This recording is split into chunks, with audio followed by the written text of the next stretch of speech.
안녕하십니까? 저는 마흔을 바라보는 나이가 된 한 가정의 기둥이자 한없이 존경스러운 우리 어머니의 아들입니다. 돈이라는 게 참 있으면 있을수록 마음이 풍족해지고 안정감이 생기는 것이죠. 없으면 없는 대로, 있으면 있는 대로 살기가 어렵고 욕심이 무한대로 생기기 마련이란 말입니다. 저는 돈이 참 무서운 것이라는 걸 일찌감치 깨닫고 일정 부분 이상으로 욕심내지 않으려 노력하며 살았습니다. 돈이 풍족해지거나 모자라게 되면 사람이 순식간에 변한다는 것을 어렸을 때부터 우리 가족의 모습을 보고 알게 되었죠. 저는 30대 초반에 지금 아내를 만나게 되어 결혼까지 순식간에 꼴이 나였습니다. 우리 아내는 부모님이 계시지 않았고 꽤 이른 나이에 혼자가 되어 스스로를 보살피며 컸다고 했습니다. 고등학생이던 시절 어머니를 잃고 아버지는 알코올 중독자가 되어 하루하루를 술로 달래며 사셨다고 했습니다. 모종의 사건으로 인해 치료감 호소에 들어가게 되었고 알코올 중독 치료를 받던 도중 간이 급격하게 굳어가며 사망하게 되었다는 이야기를 아내에게 전해들었죠. 자세하게 이야기하지 않았기 때문에 대충 굵직한 일들만 알고 있었지만 그 이야기만 들어도 아내가 얼마나 불우한 학창 시절을 보냈는지 가늠할 수 있었습니다. 우리 아내는 참 길을 잃어버린 사람처럼 살았다고 하더라고요. 아르바이트를 통해서 딱 먹고 살 정도로만 돈을 벌었다고 하더군요. 그도 그럴 것이 고등학생 시절에 두 부모를 잃었는데 직장에 다닐 수도 없고 아르바이트로 버는 돈이 뻔하지 않습니까? 게다가 아무것도 모르는 학생들을 악덕 업주들이 얼마나 등쳐먹었을지 상상이 되더군요. 아내의 하루는 참으로 고단하다 하였습니다. 학교에 가서 밀린 잠을 자고 학교 수업이 모조리 끝난 오후 시간부터 패스트푸드점 24시간 뼈해장국집 설거지, 아침에 요구르트 배달까지 했다고 하더군요. 집에서는 겨우 3, 4시간 쪽잠을 자고 학교에서 수업 시간 내내 졸았다고 하니 당연히 공부에는 전혀 시간을 쏟지 않았다고 했습니다. 어머니가 돌아가셨을 때 아주 조금 받은 보험금으로 작은 달방 월세를 내고 살다가 고깃집에서 아르바이트를 하던 시절에 저를 알게 된 것이었습니다. 저는 지방에서 학창 시절을 보내고 대학을 서울로 오게 되어 서울에서 자리를 잡고 취직까지 한 상태였죠. 원룸을 얻어서 혼자 살고 있었기 때문에 대부분 저녁을 바깥에서 해결했는데 그날은 집 앞에 있는 고깃집에서 대학 친구들과 회포를 풀던 날이었습니다. 새초롬하게 생겨서 하나로 질끈 묶은 여자가 가느다란 팔뚝으로 된장찌개 뚝배기 대여섯 개를 한 번에 서빙하는 게 눈이 가더군요. 그러던 어느 날 같은 원룸에 살고 있는지 몰랐던 아내가 퇴근하고 집에 돌아오는 저랑 현관 입구 앞에서 딱 부딪히게 된 겁니다. 아내의 얼굴이 사색이 되어 있고 시퍼렇게 질려서 덜덜 떠는 걸 보고는 이거 보통 일이 아니구나 싶어서 아내를 붙잡았죠. 도둑이라도 들었냐, 나쁜 일이라도 당한 거냐, 경찰에 신고를 해줄까 하면서 괜찮으니까 말해보라고 덜덜 떠는 아내를 안고 달래주었습니다. 밀어낼 법도 한데 정신이 오죽 없었는지 제가 끌어안고 있는데도 벌벌 떨면서 집에라는 말만 반복하더라고요. 집에 도둑이 있냐고 마침 현관 입구 앞에 놓인 장우산이 보이길래 우산을 들고 몇 호로 가면 되냐고 비장하게 물었죠. 그러자 아내가 하는 말이 도둑이 아니라 바퀴벌레가 집에서 나왔다고 하는 겁니다. 순간 허탈한 마음도 잠시 웃음이 피식 나오더군요. 저한테 얼마나 컸는지 아냐며 잡아달라고 애원을 하길래 알겠다고 아내의 집으로 가게 되었습니다. 아니나 다를까 반지하층에 살고 있었던 아내의 집에 가끔 벌레가 기어들어온다고 하더라고요. 그때까지만 해도 아내가 돈이 없어서 반지하에 살고 있다는 생각을 전혀 못했던지라 부모님께 말씀드려서 위층으로 이사를 가라고 해버렸죠.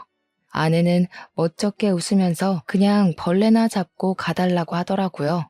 사색이 되었던 아내 얼굴이 눈에 밟히기도 했고 그 뒤로도 몇 번이나 아내의 집에 찾아가 벌레를 잡아주었습니다. 저한테 매번 이러는 건 아니라며 크고 날개가 달린 것들은 도저히 무서워서 죽일 수가 없다고 하더라고요.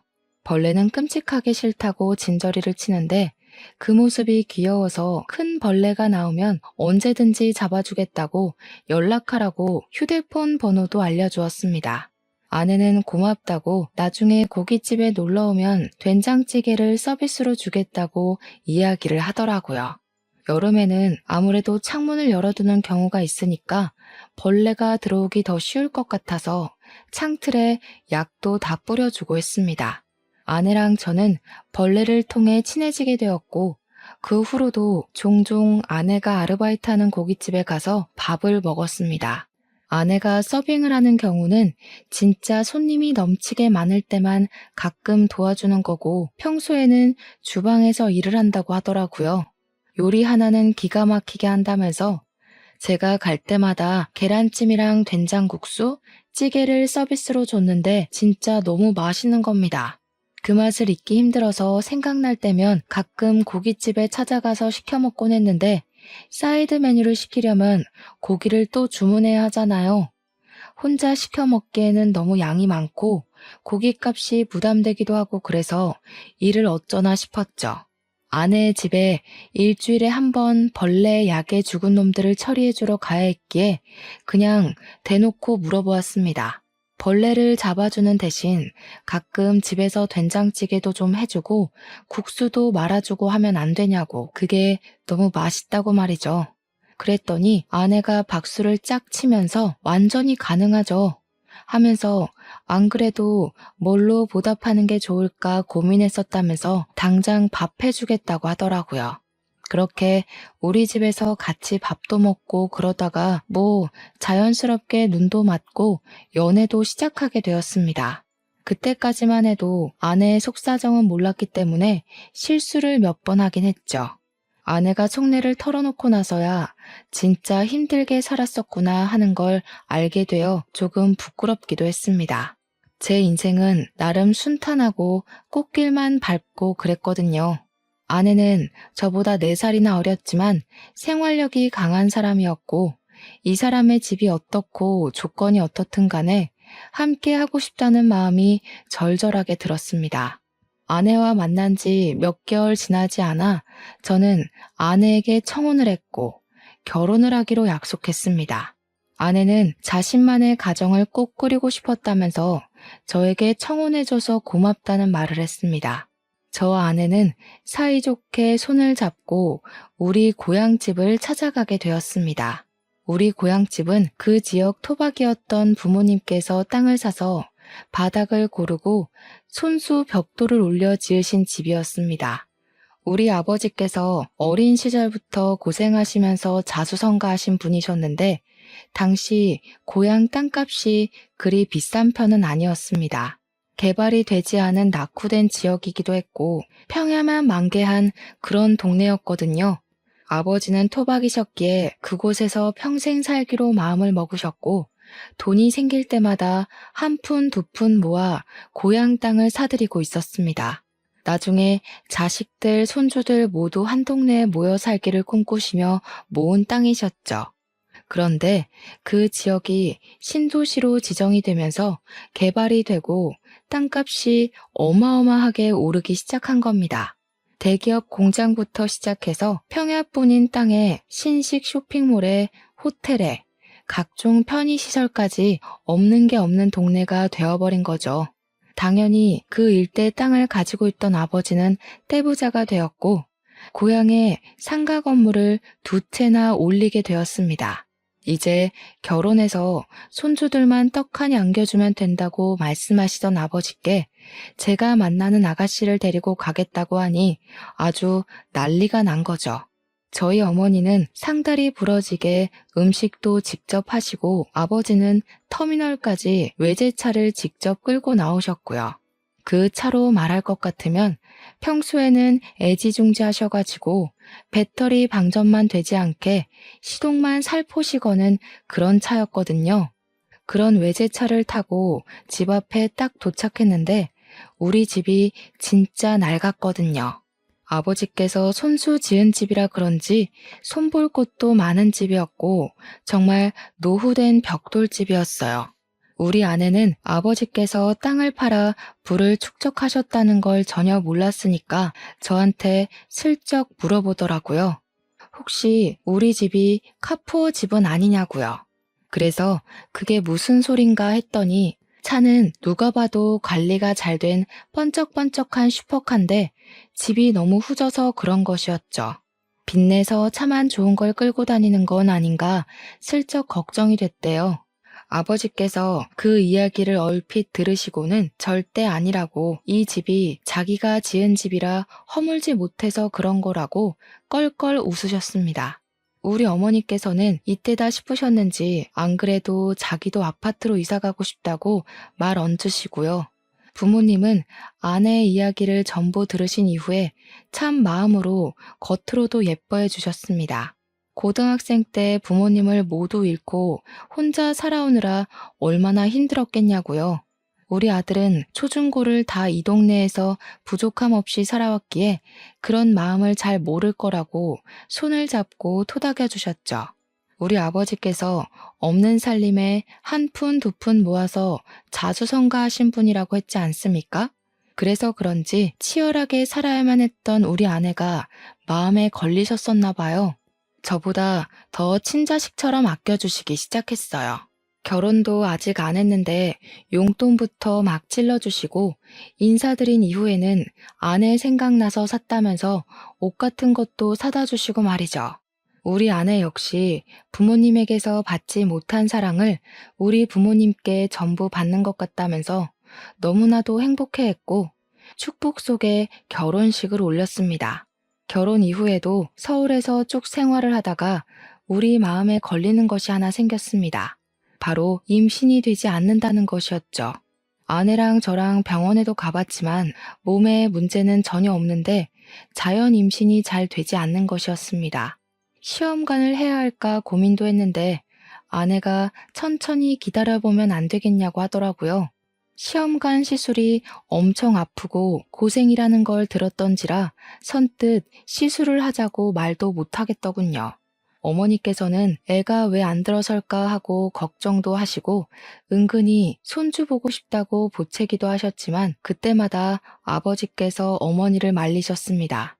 어련히 아이들도 계획이 있고 노력하고 있지 않겠냐고 스트레스 주면 더 나쁘다고 하시면서 말이죠. 그렇게 서울과 고향집을 왔다 갔다 하면서 지내던 도중에 제가 다니던 회사가 외국계 회사로 인수가 되면서 제 자리가 위태위태해졌습니다.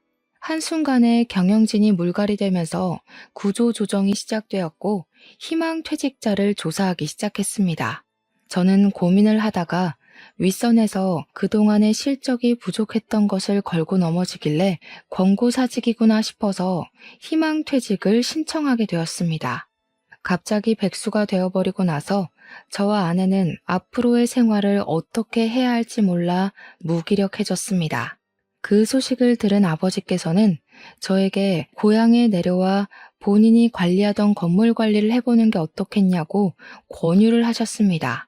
서울 물가를 감당하는 것도 힘들긴 했고 아내도 부모님 곁에서 살아보는 게 어떻겠냐고 하더라고요. 저는 결국 그 권유를 받아들이기로 했고 바로 짐을 싸서 고향으로 내려가게 되었습니다. 아버지께서 애지중지하시며 관리하던 건물을 제가 이어받게 되었습니다. 그렇게 서서히 서울을 떠나 신도시 생활에 적응해 가던 어느 날 믿고 싶지 않은 일이 벌어졌습니다. 바로 저희 아버지께서 갑자기 쓰러지시게 된 거죠. 뇌경색으로 쓰러지신 아버지는 눈조차도 제대로 뜨지 못하고 사람도 전혀 알아보지 못하시고 내내 누워만 있게 되었습니다. 아버지께서 쓰러지셨다는 소식에 하이에나 같은 먼 친척들이란 사람들은 병원으로 찾아와서 아버지께서 일궈낸 불을 나눠 갖기 원하셨습니다. 우리 어머니를 보채서 콩고물을 조금이라도 나눠 먹길 바라셨죠. 가족끼리 서로 돕고 살아야 하는 것 아니냐. 건물도 있고 땅도 있다던데 조금만 나눠달라고 소란을 일으키는데 정말 정신이 없더라고요. 우리 아내가 화가 나서 지금 아버님이 누워서 사경을 헤매고 있는데 여기 와서 그딴 소리 하고 싶냐고 전부 쫓아냈습니다. 그러더니 하루라도 빨리 변호사를 선임해서 유산 정리부터 하는 게 좋겠다고 저에게 이야기를 하더군요. 이렇게 내버려 두다가는 먼 친척들이라는 사람들이 핏줄 운운하면서 다 털어가게 생겼다고 하는데 뭔가 좀 그렇더라고요. 저는 아버지가 쓰러지셨다는 슬픔에 젖어서 아무것도 하지 못하고 넋을 놓고 있는데 아내가 너무 이성적으로 대처를 해서 놀랐다고나 할까요? 사람을 전혀 알아보지 못하셨던 아버지는 간간히 의식이 돌아오시기도 했습니다. 그 타이밍을 노리고 있다가 아버지가 운전하실 때마다 유산 상속에 관한 이야기를 나누었고 상속에 관한 마무리를 지을 수 있었습니다. 어머니께서는 정말 독하다면서 아버지께서 돌아가신 것도 아닌데 이렇게까지 해야 하는 거냐고 핀잔을 주시고 너무하다 말씀하셨습니다. 저도 아버지의 정신이 온전할 때 추억을 더 나누지 못함이 죄스러워 고개를 숙이고 있는데 우리 아내가 어머니께 한 소리를 딱 하더군요. 이러다가 친척들이 자기 집은 타령하면서 들고 일어나면 어쩌려고 이렇게 안일하게 대처할 수 있냐고 법적으로 테두리를 둘러야 할 것 아니냐고 하더군요. 강경한 말투로 딱 잘라서 어머님, 이게 다 우리 좋자고 하는 일이잖아요 하는데 어머니께서도 조금 놀라시더라고요. 그리고 아버지가 쓰러지신 지 6개월이 지나 결국 병환이 깊어져 긴 영면에 잠기셨습니다. 저랑 어머니는 엉엉 울면서 아버지의 죽음을 받아들이지 못하고 있는데 우리 아내가 자꾸 장례식장 밖으로 나돌기 시작하더군요. 손님이 오시면 가족들이 전부 인사를 해야 하는데 아내가 자꾸 자리를 비우더라고요. 어디 갔나 찾아보면 장례식장 밖에 쪼그려 앉아있고 커피 자판기 앞에 앉아있고 말이죠. 처음은 아버지와 사이가 좋았으니까 상심이 커서 그런 거구나 하고 이해하려고 했는데 시간이 지날수록 아내는 이해가 되지 않는 행동만 했습니다.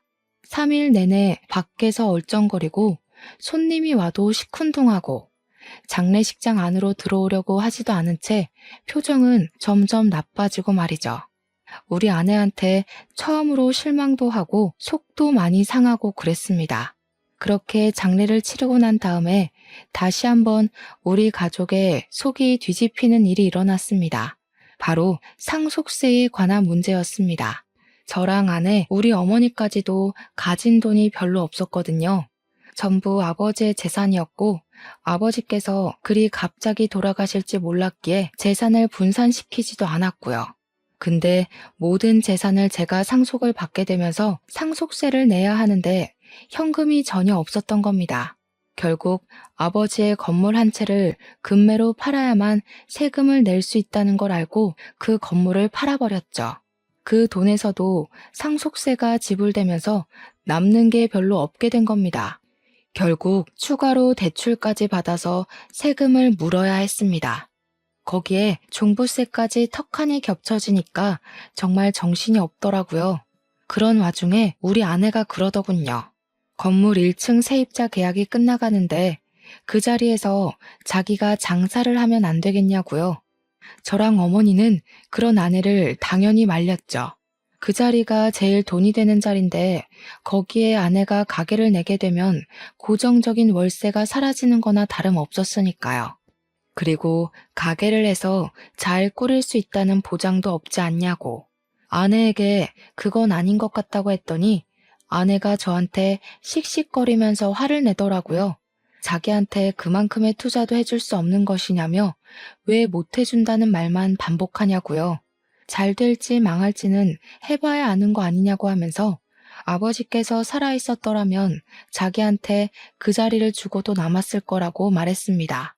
월세 몇백만 원이 아까워서 그런 거냐고 더 벌 수 있다고 호언장담을 하는 겁니다. 어머니께서는 머리 아프다고 하시며 부부 문제는 부부가 알아서 하라고 하시는데 아내는 끈질기게 저를 설득했습니다. 저는 결국 2달 뒤에 세입자가 계약이 끝나 나가고 그 자리에 아내 가게를 차려줄 수밖에 없었습니다. 저한테 지금 와서 취직이 되는 것도 아닐 거고 자영업밖에 할 수 있는 게 없지 않냐고 꾸준히 이야기를 하는데 저도 설득되고 만 것이죠. 아내는 고깃집에서 일했던 경력을 살려서 고깃집을 오픈하게 되었습니다. 오픈 초기에는 손님이 정말 많이 왔어요. 우리 아내 음식 솜씨가 정말 좋기도 했고 반찬들이나 사이드 음식들이 맛있어서 그런지 사람들이 점심에도 점심 메뉴를 먹으러 찾아왔었죠. 문제는 저희가 재료 단가에 눈퉁이 맞고 있었던 겁니다. 저렴한 고기를 웃돈 주고 사고 있었던 거죠. 그렇게 몇 개월의 시행착오를 거친 뒤에서야 겨우겨우 자리를 잡았습니다. 고깃집을 하려면 가장 중요한 반찬이 뭔지 아십니까? 된장찌개? 열무국수? 김치? 전혀 아닙니다. 바로 파절이입니다. 나머지는 완제품을 팔기도 하고 도매상에게 조달받아서 하면 되는데 파절이는 그게 아니거든요. 우리 부부는 파절이에 나오는 파채만 도매상에게 공급받고 있었는데 하필 그 업체에 문제가 생기고 만 것이죠.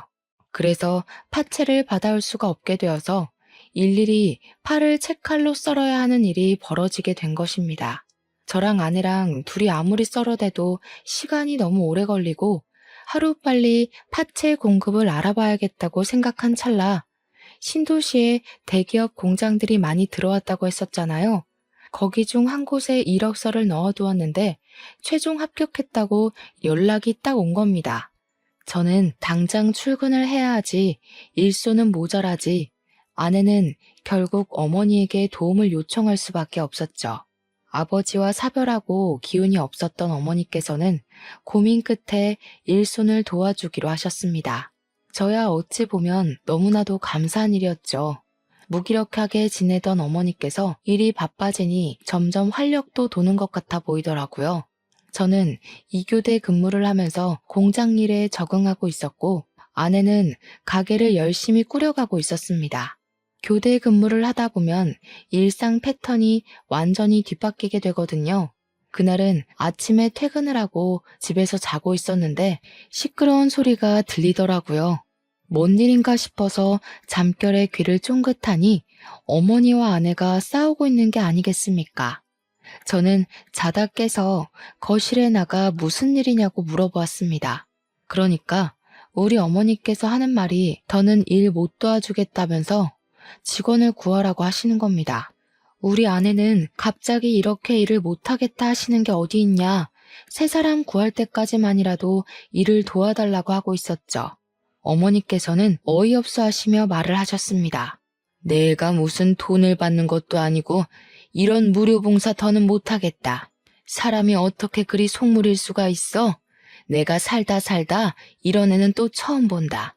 하루 종일 파채 써느라 눈도 맵고 손끝까지 매워서 저리기까지 하는데 월급도 제대로 안 주는 게 말이니? 어머님, 가족끼리 무슨 월급을 받으면서 일을 한다고 그러시는 거예요. 파채 써는 일만 아니면 사람 쓸 일도 없어요. 가게 사정 다 아시면서 돈 하는 게 너무 하시는 거죠. 제가 하루빨리 업체랑 계약해서 조달받던가 해야지. 왜 갑자기 파채들이 품절 현상이고 이러는 건지 정말. 저는 아무리 그래도 우리 어머니에게 월급은 제대로 주면서 일을 시키는 줄 알았단 말이죠. 무슨 일이냐고 자세하게 말을 해보라고 하기도 전에 줄줄 이야기를 하는데 머리가 어지러울 정도였습니다. 제가 가만히 있자 어머니께서도 씩씩거리면서 그게 다가 아니잖아 하면서 말을 이어나가시더군요. 그게 전부면 말을 하네. 밑반찬 만들어야 한다고 김치 담가, 샐러드 만들어 파채 썰어. 서빙까지 하는데 월급을 안 줬잖니. 일손 모자란다고 옆집 아줌마까지 끌어들여 놓고는 일당으로 3만 원 덜렁 주는 게 맞다고 생각하니 정말 내가 옆집 아줌마 얼굴 보는 게 부끄러워서 고개를 못 들고 다녀. 제가 놀라서 아내에게 진짜냐고 물어보니 아내가 저를 표독스러운 얼굴로 바라보면서 말하더라고요. 그럼 어떡해? 가게 유지하는 비용이 한두 푼인 줄 알아? 우리도 먹고 살려면 인건비를 아껴야 한단 말이야. 그리고 5시간 설렁설렁 일하고 일당 3만 원 받으면 괜찮은 거 아닌가요? 아내의 계산법이 참으로 이상하다는 생각이 들었습니다. 최저시급이라는 게 존재하는 시대에 5시간에 3만 원이면 말이 안 되는 금액인 거죠. 거기다가 고깃집 일이라는 게 조금 힘든 것도 아니고 얼마나 노동인지 다들 아시지 않습니까? 저처럼 남자가 일하는 것도 힘에 부치는 일인데 아내에게 돈 가지고 짜게 구는 건 너무하다고 이야기를 했습니다. 그러니까 아내가 억울해하면서 집안을 위해 하는 일인데 자기한테만 뭐라고 한다면서 너무한 것 아니냐고 항변을 하더라고요. 저는 꿋꿋하게 살얼음판인 집안 분위기를 견뎌내며 출근을 했고 어머니께서는 다툼 이후에 고깃집으로 출근하는 것을 그만두셨습니다. 아내는 몇 번이나 어머니께 일을 좀 도와달라고 요청을 하다가 결국 안 되겠는지 새 직원을 구해서 쓰기 시작하더라고요. 하지만 월급도 짜고 할 일은 많고 하니 아르바이트생들이 며칠 견디지 못해 일을 그만두고 떨어져 나가기 시작했습니다. 자연스럽게 일손이 부족하니 식사가 점점 밀리게 되고 가게의 평판은 떨어지고 손님들이 찾지 않는 고깃집이 되고 말았습니다. 재고는 남아돌기 시작하는데 고기라는 게 유통기한이 긴 재료도 아니잖아요. 그러다 보니 빚만 점점 늘어나기 시작했습니다. 매출이 줄어드니까 당연히 우리 아내가 떠안아야 할 것들이 생기기 시작한 것이죠. 어느 날은 또 아내랑 어머니께서 다투고 있길래 무슨 일인지 물어보았습니다.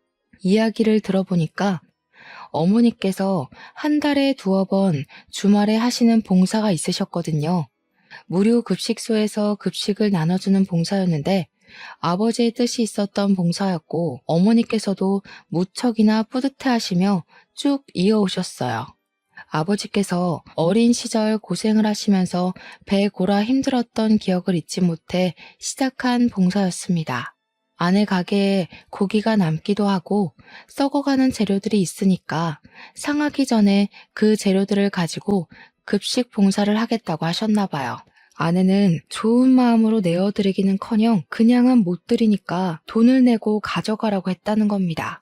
어차피 시간이 지나면 아무것도 하지 못하고 그냥 쓰레기가 될 재료니까 싸게 달라고 했더니 아내가 정가에 가져가라고 했대요.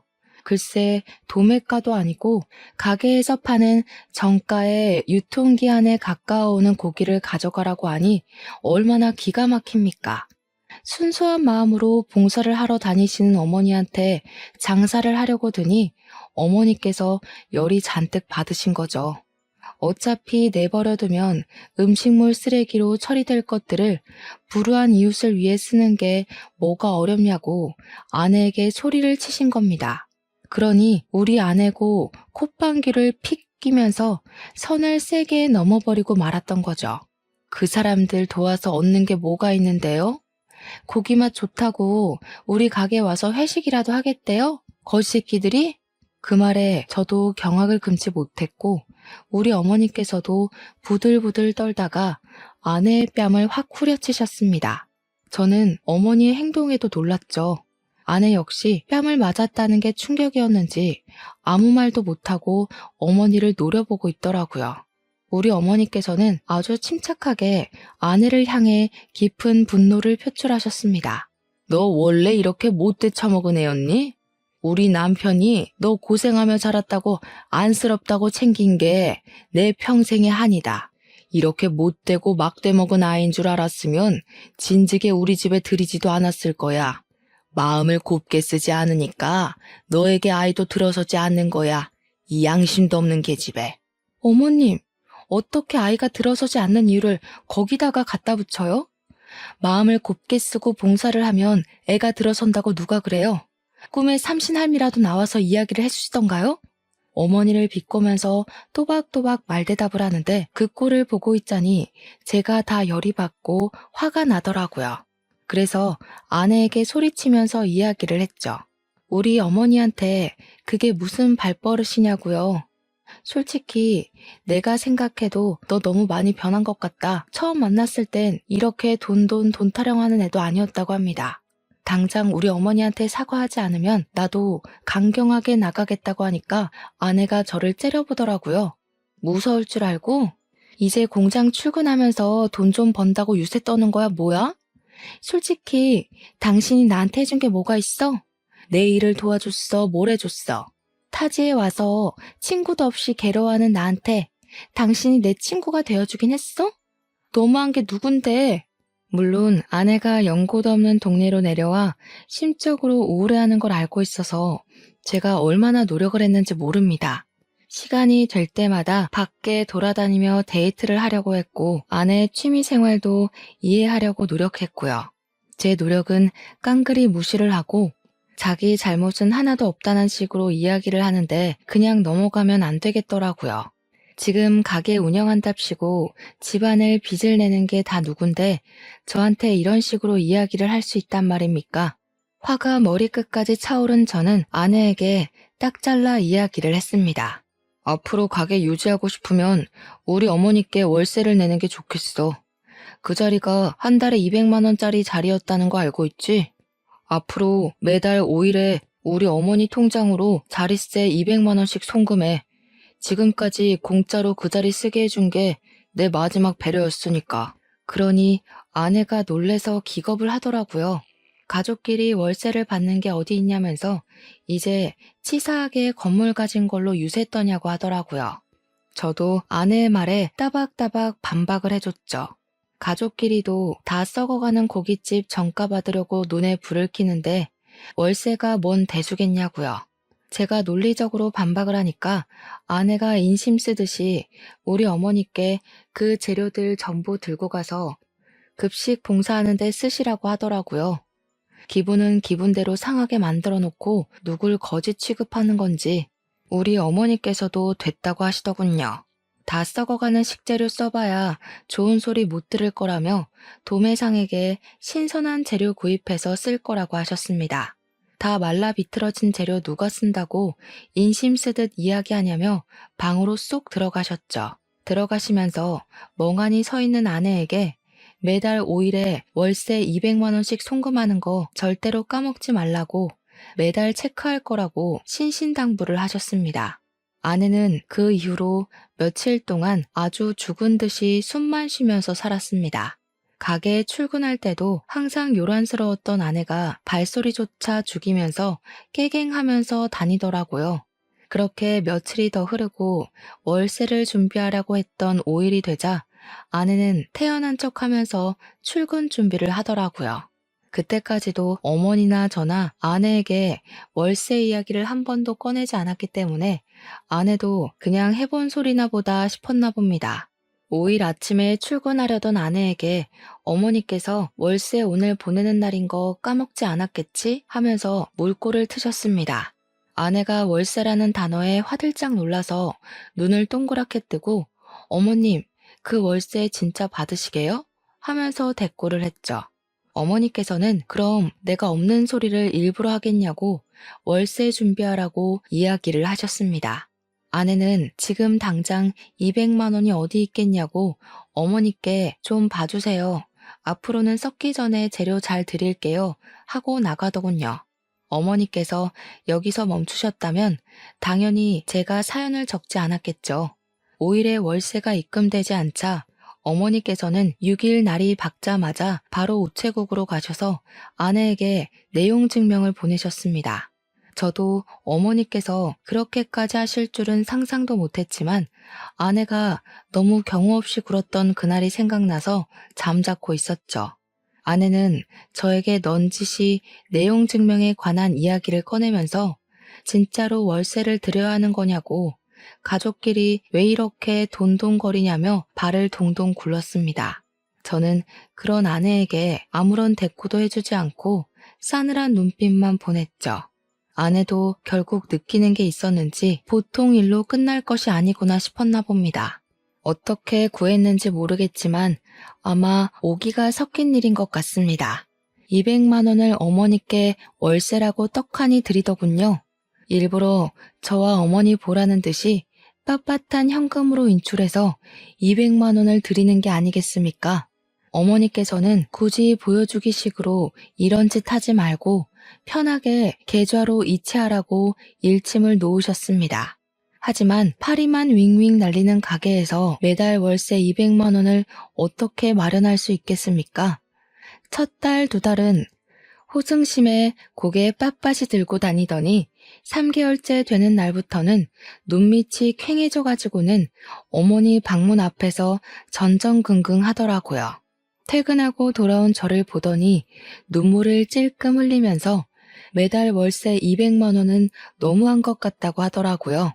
자기가 잘못했다면서 이러다가 빚만 늘어나게 생겼다고 한 달에 가게 순이익이 200만 원이 안 되는데 어떻게 월세를 감당하냐고 하더라고요.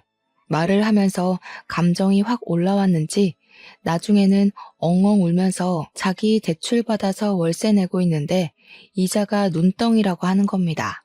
한 번만 용서해달라고 어머니 방문 앞에서 막 두들기며 우는데 우리 어머니께서 인상을 팍 쓰시면서 나오셨죠. 월세 내라고 한 거 물을 마음 없다고 괘씸해서 이대로는 못 넘어간다고 엄포를 놓으셨습니다. 그동안 며느리랍시고 좋은 마음에 도와주고 해줬더니 당연한 줄 안다면서 저런 마음을 먹고 사는 애는 며느리라고 생각하고 싶지도 않다고 하셨죠. 아내는 손이 발이 되게 빌면서 뭐든 다 하겠다고 가게도 접으라면 접겠다고 눈덩이처럼 불어나는 이자가 무섭다고 했습니다. 시키는 대로 다 할 테니까 빚만 좀 갚게 도와달라고 하는데 솔직히 저도 제 아내인지라 마음이 편치 않더라고요. 제가 이도저도 못하고 있으니까 어머니께서 한숨을 푹 내쉬셨습니다. 그동안 당한 게 있어서 억울해서라도 여기서 멈추면 안 되는 건데 앞으로 시키는 거 다 하겠다고 했으니까 고민을 좀 해보겠다고요. 그러니 아내가 그동안 밀린 대금에 직원 월급도 줘야 하는데 밀려 있다고 하더라고요. 그 정도로 가게 장사가 안 되고 있었는지는 미처 몰랐던 터라 저도 좀 미안한 마음이 들었습니다. 제가 취직이 안 되던 시절에 아내가 고깃집으로 생활비를 벌어왔던 것도 그랬고 돈돈거리기 전에는 가족들에게 참 잘했던 아내였으니까요. 어머니께서는 가게를 정리하라고 하셨고 아내는 아무 말도 하지 않고 고개를 끄덕였습니다. 그리고 가게를 정리한 다음 주말에 급식 봉사를 같이 나가자고 하셨습니다. 그러면 여태 가게에 들어간 돈 정리를 해주겠다고 다음 달에 당장 갚아야 할 돈이랑 밀린 대금들을 처리할 수 있게 해주겠다고 하셨죠. 아내에게 별다른 선택지가 있겠습니까? 그냥 알겠다고만 했죠. 한 달 만에 가게 문을 닫아버리고 아내도 결심을 한 건지 정말로 어머니를 따라서 격주로 봉사를 다니기 시작했습니다. 처음에는 무료 급식일이 그렇게 고된 일인지 몰랐다면서 저를 붙잡고 앓는 소리를 내면서 죽겠다 죽겠다 하더라고요. 저도 몇 번 아버지 따라서 해봤는데 수백 명의 급식을 준비하는 일이 쉬울 리 있겠습니까? 아내에게 버텨내야 하는 수밖에 없다고 했죠. 처음에는 죽겠다고 하던 아내가 점점 요령이 생기고 재미가 붙었나 보더라고요. 봉사하면서 뿌듯한 마음이 든다면서 격주로 가던 봉사를 기다리고 있더군요. 우리 아내 음식 솜씨가 좋아서 그런지 주변 칭찬도 자자하고 메뉴 정하는 것부터 자기가 만든 음식을 먹고 행복해하는 사람들을 볼 때마다 반성이 되더라고 하더이다. 그러면서 저에게 어머니와 오해를 풀고 싶다고 이야기를 나누자고 먼저 요청을 하더라고요. 그때까지만 해도 우리 어머니께서는 아내에게 있던 불편한 감정이 남아있던 상황이었습니다. 아버지의 장례식장에서의 일도 그렇고 돈에 환장했던 아내에게 실망을 깊게 한 탓이었죠. 자리를 마련하긴 했지만 쉽게 입을 열지 못하던 아내는 소주 한 잔을 입에 털어놓고 본인의 이야기를 하기 시작했습니다. 저와 어머니는 이내 경악을 하고 말았습니다. 아내는 어릴 때 알코올 중독자인 장인 밑에서 갖은 피해를 받으면서 자랐다고 하더군요. 장모는 이혼도 못하고 어린 아내만 데리고 야밤에 도망을 쳐 서울 구석진 곳에 자리를 잡고 살았다 했습니다. 그러던 도중 장모가 암에 걸리게 되면서 치료도 제대로 받지 못한 채 돌아가시게 되었는데 그 사실을 어떻게 알았는지 장인어른이 장모의 장례식장에 찾아와 행패를 부렸다고 했죠. 조문만 하고 돌아갈 줄 알았던 장인은 술을 처먹고 와서 장례식장에서 난동을 부렸고 어디서 가져왔는지 모를 강목을 휘둘렀다고 하더군요. 영정사진을 던지고 국화며 화환이며 전부 망가뜨리고 장례식장에 몇 없는 손님들이 말리고 직원들이 와서 장인어른을 끌어내는데 우리 아내의 뺨을 때리면서 배응망덕하게 도망이나 친년이라 했다는군요. 앞으로 자기 술값 벌어오라고 하면서 난리를 치다가 출동한 경찰에게 끌려 나갔답니다. 사회 부적응자로 판정이 나면서 치료감 호소에 들어가게 되었는데 결국에는 술 때문에 찾아온 간질환으로 생을 마감하셨다고요. 그래서 장례식장에만 가면 트라우마처럼 그날의 생각이 나고 호흡곤란이 와서 너무 힘들다고 하더군요. 우리 아버지 장례식장에서도 그 때문에 자리를 지키지 못했다고, 싫어서 그런 것도 배은망덕해서 그런 것도 아니라고 했습니다. 장례식장에 가서 흰 국화 다발들만 봐도 숨이 가빠온다고 하는 겁니다. 울면서 그 이야기를 하는데 우리 어머니께서 아무 소리도 못 하시더라고요. 저는 아내의 손을 꼭 잡아줬어요. 그뿐만 아니라 돈에 정신 나가 있는 모습도 너무 실망이었다고 말을 하는 어머니에게 아내는 서툰 변명을 이어갔습니다. 장모가 돌아가시고 아내가 보험금을 수령했는데 장인이 법적 배우자로 남아있어서 그 보험금의 90%를 빼앗겼다고 하더군요. 항상 공포의 대상이던 장인이 그 돈을 들고 가서는 치료를 받으면서도 술을 찾고 노름에 빠졌다고. 심지어 장모의 보험금을 가져가고 장인도 간이 나빠져서 돌아가셨잖아요. 근데 자식인 자신한테 재산이 상속되지 않았다고 했어요. 알고 보니 장인에게는 내연녀가 있었고 그 둘 사이에 자식도 있었다는 겁니다. 내연녀랑 낳은 아이에게로 모든 상속인이 설정되어 있었고 나중에서야 그 사실을 알고 호적을 떼어보니 모르는 애가 동생으로 들어와 있었다고 하더군요. 그렇게 아내는 빈털터리가 되었던 겁니다. 그러면서 아내는 돈을 뺏기지 말아야겠다 하며 살았는데 먼 친척이라는 놈들이 나타나서 아버지 재산을 욕심내니까 힘없이 돈을 빼앗겼던 과거의 자신과 겹쳐 보였다고 하더군요. 어머니께서는 아내의 이야기를 듣고 욕을 내뱉으셨습니다. 아내는 자기가 상처가 있어서 그랬던 거라고 잘못했다고 용서해달라고 울었어요. 봉사를 하고 지내면서 자기도 마음을 다시 먹게 됐다고 했습니다. 이제 가진 것에 충실하게 살면서 욕심도 부리지 않을 거라고요. 그리고 저의 손을 잡으며 미뤘던 시험관 시술을 하자고 말했습니다. 우리 부부에게도 아이가 필요한 것 같다고 하더군요. 아이를 갖겠다는 소리에 어머니의 얼굴이 조금 풀리시기도 했습니다. 아무튼 저희는 모든 오해를 풀고 웃으며 자리를 마무리했어요. 그날 이후로 8개월 동안 주사를 맞는 고통과 정기적인 검사를 통해 시험관 시술에 성공했고 아내는 쌍둥이를 임신하게 되었습니다. 아이를 가졌다는 소식에 남아있던 모든 앙금을 털어낸 어머니는 아내를 다시 보살피기 시작하셨죠. 그렇게 시간이 흘러 벌써 임신 6개월 차가 되었습니다. 쌍둥이라서 임신 8개월쯤 되면 수술을 통해 출산을 하자고 하셔서 2달간 열심히 먹고 놀고 할 예정입니다. 아빠가 된다는 마음에 설레기도 하고 실감도 나지 않고 그러네요. 걱정이 되기도 하지만 우리 부부 그리고 우리 가족이 돈독해진 만큼 어떠한 고난도 잘 이겨낼 수 있을 거라 믿어 의심치 않습니다. 제 이야기를 끝까지 들어주신 여러분에게도 꼭 복이 있길 바라겠습니다.